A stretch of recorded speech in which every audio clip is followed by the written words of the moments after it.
part of the rabbi's gift. You were there.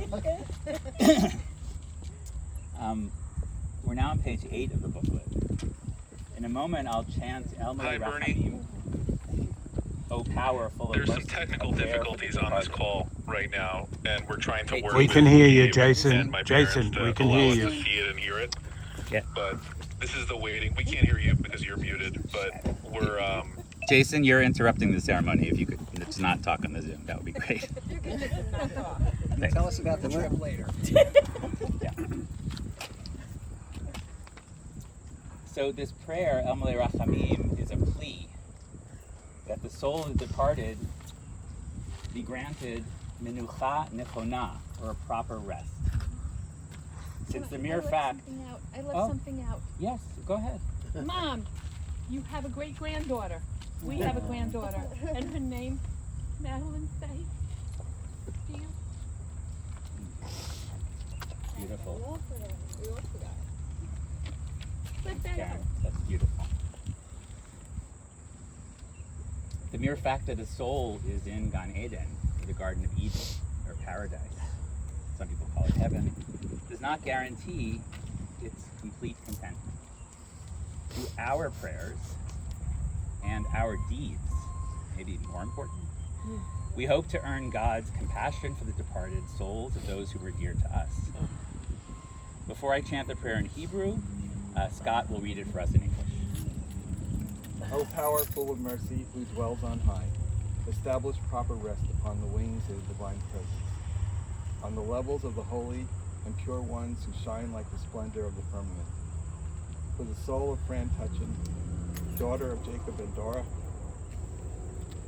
who went to her world, because I give charity for the memory of her soul, let her rest be in the Garden of Eden. Hence, Master of Mercy, cover her in the cover of his wings forever, and bind her soul with the binding of life. God is her inheritance, and let her rest in peace upon her place of repose. And let us say, Amen. El Malei Rachamim shochen b'mromim Hametzei menucha nechona al kanfei hashchina V'malo kedoshim utorim kezor rakia mazirim Et nishmat Ela Fegel bat Yaakov v'Dvora Shalcha leolama Ba'avur shebli neder eten tzedaka Be'ad hazacharat nishmata Began Eden te'e menuchata Lachen bala rachamim yastireha Betzeter knafav leolamim Ve'yitzror b'tzor ha'chaim et nishmata Adonai hu nachlata V'tanuach b'shalom al mishkava V'nomar Amen. To conclude the unveiling ceremony, we now recite the Mourner's Kaddish on page 10 of the booklet. The Mourner's Kaddish is an almost 2,000-year-old prayer. It's not in Hebrew, but it's in Aramaic. By the way, Karen asked if I would preside, so I'm just playing rabbi, so you'll have to forgive me. I think we should check on Nothing to that. forgive. He's doing a You great did. I job. thought I should offer some explanation along the way. So rabbis are teachers also. So a word about Aramaic and the Kaddish itself, since we're all familiar, most of us, but we don't talk about it a whole lot. So from ancient times to the Renaissance, Jews everywhere, from Berlin to Baghdad, used Aramaic to write down our texts and translate Hebrew into a language that the congregants could actually understand. A relative of Hebrew and Arabic, Aramaic was the common language of the Middle East until the 600s. It fell out of use except in select Jewish and Christian communities that still use it today, including for the Mourner's Kaddish. Though designated as a prayer for the deceased, the Mourner's Kaddish makes no mention of death. And there's a translation there if you want to take a look, you'll see. Instead, it's a prayer dedicated to praising God. You might ask, why was it dedicated to memorialize those we have lost? Like so many of our traditions, there are different theories, but no definitive answer, of course.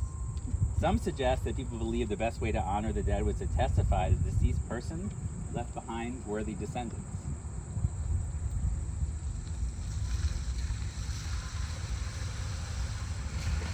Very good.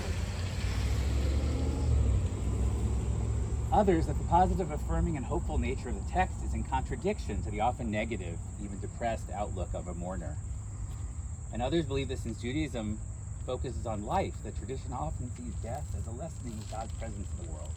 The Mourner's Kaddish prayer asks for God's presence to be made great in the world in the wake of grief and loss. So please join me in reciting the Mourner's Kaddish. Yitkadal v'yikadash shmei Rabbah, ve'alma divrach kirutei, ve'amlich malchutei, v'chayechon u'vyomechon u'v'chayei d'chol Beit Yisrael, v'agala u'vizman kariv v'yimru Amen. Yehi shmei Rabbah bevarach ve'olam u'lamea omayai. Yiparach v'yishtabach v'yitfa'ar v'yitramam v'yitnaseh v'yitadar v'yitale v'yitalal shemei nekudasha b'richu le'ela min kol birchata v'shirata tushbechata v'nechemata da'amiron be'alma v'yimru Amen. Yehi shlama Rabbah min shemaya v'chayim aleinu ve'al kol Yisrael v'yimru Amen. Oseh shalom b'imromav, hu yaseh shalom, aleinu ve'al kol Yisrael v'imru Amen.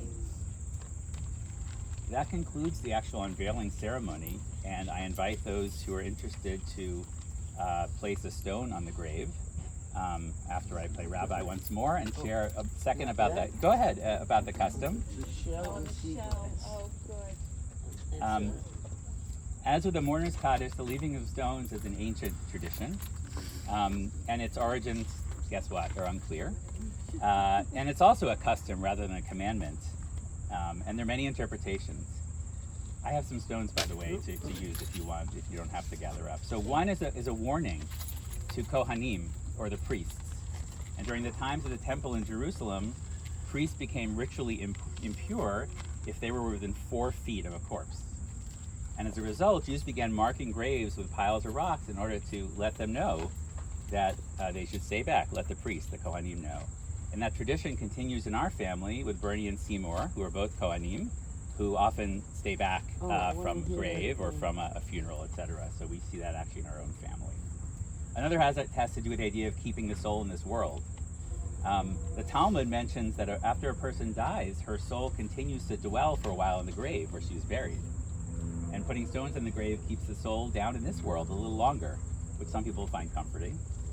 And another related interpretation suggests stones keep demons and golems from getting into the graves. And finally, one has to do with stones just lasting longer than flowers. Flowers are beautiful, but they die, and a stone won't die. It can symbolize the permanence of memory and legacy.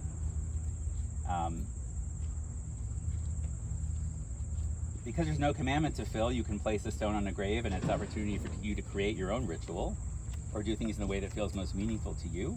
I invite you to place a stone, and in memory of Fran's creativity and artistry, if you wish, I have some paint pens you can add to some stones that I brought. If you want to add a word, a heart, something that you think of when you remember Fran, and George, actually. So let me get that for you, and with that, we're formally concluded. Rabbi,